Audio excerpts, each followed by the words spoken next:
আচ্ছা, বউ-শাশুড়ির সম্পর্ক মানেই কি কেবল তিক্ততা, ঝগড়া, মন কষাকষি, একজন আরেকজনকে দেখতে না পারা? বলুন তো? নাকি শুধু আমাদের দেশেই শাশুড়ি-বৌমার সম্পর্কটাকে একটা গৎবাঁধা নিয়মে বেঁধে ফেলেছে? চলুন আজ আপনাদেরকে দেখিয়ে নিয়ে আসি আমাদের বউ-শাশুড়ির মাঝে কিছু ভালো লাগার ছোট, ছোট মুহূর্ত। তার আগেই বলে নিচ্ছি আমার গলার স্বর শুনে আপনারা বুঝতে পারছেন যে আমি এখনো পুরোপুরি সুস্থ হইনি। আপনারা যারা নিজেদের পেজ কন্টিনিউ করছেন তারা নিশ্চয়ই জানেন যে নিজের পেজের রিচ ধরে রাখার জন্য আমাদেরকে অসুস্থ হয়েও কাজ করতে হয়। তো যাই হোক, এবার চলে আসি মূল টপিকে। আজকে মায়ের জন্মদিন, তো মায়ের জন্মদিনে আমি মাকে সারপ্রাইজ দেওয়ার জন্য ছোট ছোট কিছু প্ল্যান করেছি। তো তার আগে আমি ভীষণ কঠিন একটা কাজ সম্পন্ন করে নিলাম, আমার ছেলের চুল কাটানো, যেটা আমার কাছে যুদ্ধের সমান। আমার ছেলে চুল কাটতে একদমই পছন্দ করে না। তো সেদিন আমি তাকে খুব কৌশলে বেড়াতে যাওয়ার কথা বলে চুল কাটানোর জন্য রাজি করিয়েছিলাম। এই প্রথম সে আমাকে ছাড়া একা একা চেয়ারে বসে চুল কাটাচ্ছে। বরাবরই সে সবসময় আমার কোলে বসেই চুল কাটায়, বাট এবার দেখলাম তার একটু সুমতি হয়েছে। যাই হোক, আমারও দেখে খুব ভালো লাগছিল। আমিও সব ছোট ছোট মুহূর্তগুলো ক্যাপচার করে নিচ্ছিলাম আপনাদের সাথে শেয়ার করার জন্য। এই ফাঁকে ওর ড্যাডিও কল দিয়েছিল, ড্যাডিও কল দিয়ে দেখছিল আর হাসছিল। তো এবারে সাহিত্যর ডিমান্ড ছিল যে তার ফ্রেন্ড ঋগ্বেদ যেভাবে চুল কেটেছে ও ঠিক সেভাবেই চুল কাটবে। তা আমরাও সেই অনুযায়ী সেলুনের ভাইয়াটাকে ডিরেকশন দিয়ে দিয়েছিলাম। ভাইয়াটাও সেই অনুযায়ী চুলটা কেটে দিয়েছে এবং চুলটা খুব সুন্দর করেই কেটেছিল। আর সাহিত্য তো নিজেকে আয়নায় দেখার জন্য একদম অস্থির হয়ে গিয়েছিল, আমাকে বারবার জিজ্ঞেস করছিল, মাম্মি আর কতক্ষণ লাগবে, আর কতক্ষণ লাগবে। আমার দিকে তাকাও। ইয়েস, শেষ। তো এই তো আমাদের চুল কাটা শেষ। আমার মনে হচ্ছিল যেন আমি যুদ্ধ জয় করে ফেলেছি।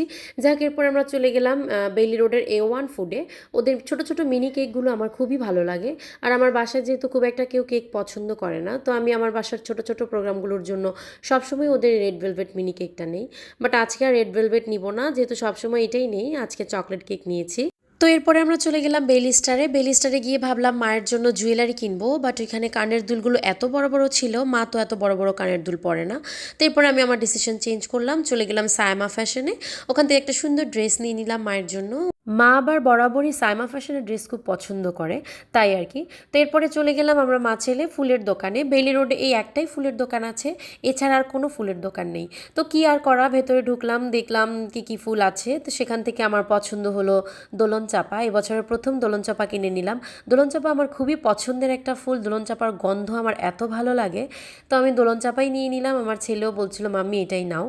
তো আমাদের কেনাকাটা শেষ। এরপর আমরা মা ছেলে একটা রিক্সা নিয়ে নিলাম এবং বাসায় চলে আসলাম। বাসায় এসেই আমার ছেলে আয়নার সামনে চলে গেছে। সে প্রচুর আয়না দেখে এবং সে তার নিজেকে দেখেই মুগ্ধ হয়ে যায় আর কি, এক প্রকার। তো চুল কেটে এসেছে, আজকে সারাদিন আয়না দেখছিল এবং চুল কাটার পর 3 দিন পর্যন্ত সে শুধু আয়নাই দেখেছে। তো আমরা বাসায় ঢুকে দেখলাম বাসা একদম মাটন কষার গন্ধে মোমো করছিল।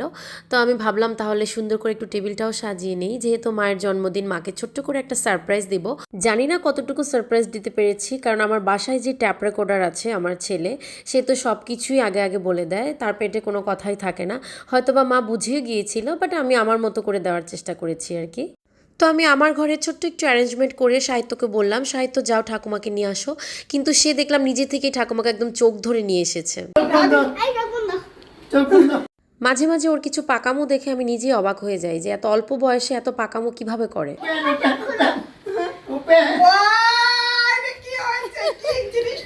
দেখে মনে হচ্ছে না যেন আমি তাকে আগে থেকেই সব শিখিয়ে দিয়েছি, কিন্তু না, আমি কিছুই বলিনি। Happy birthday to you, happy birthday dear মা। এই যে আমার ইমোশনাল বাবা অলরেডি কান্নাকাটি শুরু করে দিয়েছে, সে সব বিষয়ে এখন খুব বেশি ইমোশনাল হয়ে যায়। আর আমার বাবুও এসেছিল তার আগের দিন রাতে ইন্ডিয়া থেকে। তো সবাই মিলে আমরা বেশ ভালো একটা সময় কাটিয়েছিলাম সেদিন। আসলে আমাদের জীবনের ছোট ছোট ভালো লাগার মুহূর্তগুলোই কিন্তু সারা জীবন মনে থাকে। তো আমরা মা মেয়ে মানে বউ শাশুড়ি আর কি, সবসময় চেষ্টা করি দুজন দুজনের ছোট ছোট শখগুলো, ইচ্ছাগুলো পূরণ করার। সব সময় সুস্থ থাকেন, ভালো থাকেন, এরকম হাসি খুশি থাকেন, আমাকে আরো বেশি বেশি করে ভালোবাসেন, সারা জীবন আমার মাথার উপর ভাবে ছায়া হয়ে থাকেন। ভগবান আপনারা হাজার হাজার বছর আয়ু দেখ। এরপরে মা আমাকে কেক খাইয়ে দিচ্ছিল, আমিও মাকে কেক খাইয়ে দিচ্ছিলাম। তো সাহিত্য ও ঠাকুমাকে ফুল দিচ্ছিল, দুজনেই খুব অ্যাক্টিং করতে জানে তারা। তো এরপরে আমাদের একটু কান্নাকাটির সেশন চলে। আমরা আসলে খুব ইমোশনাল ফ্যামিলি, আর আমি কখনো ইমোশন লুকাতে পছন্দ করি না। আমি সবসময় আমার ইমোশন সবার কাছেই প্রকাশ করি। আমার মনে হয় ইমোশন কখনো লুকানোর জিনিস না। যাই হোক, তারপর আমি বাবাকে বলছিলাম বাবা মার কপালে একটা সুন্দর করে চুমু দিয়ে দেন। তো আসলে আমরা খুব ফ্রেন্ডলি আর কি। তারপরে সাহিত্য তার ঠাকুমাকে বার্থডে গিফট দিল, যদিও এবার একটা ছোটখাটো গিফট কিনেছি মায়ের জন্য। Happy birthday. এরপরে মায়ের ছেলে কল দিয়ে মাকে উইশ করছে। সে অবশ্য সকালবেলায় উইশ করতে চেয়েছিল, বাট আমি তাকে উইশ করতে দেইনি, যেহেতু আমার একটা সারপ্রাইজ প্ল্যান ছিল। এরপরে আমরা সবাই মিলে লাঞ্চ করতে বসে পড়ি। সাহিত্য ঠাকুমাকে বলছিল তোমার জন্মদিন, তুমি এই চেয়ারে বসো। তো এই ছিল আমার আজকের ব্লগটি। থ্যাংক ইউ এতক্ষণ আমার ভাঙা গলাটা সহ্য করার জন্য। দেখা হবে পরবর্তী ভিডিওতে। Bye bye.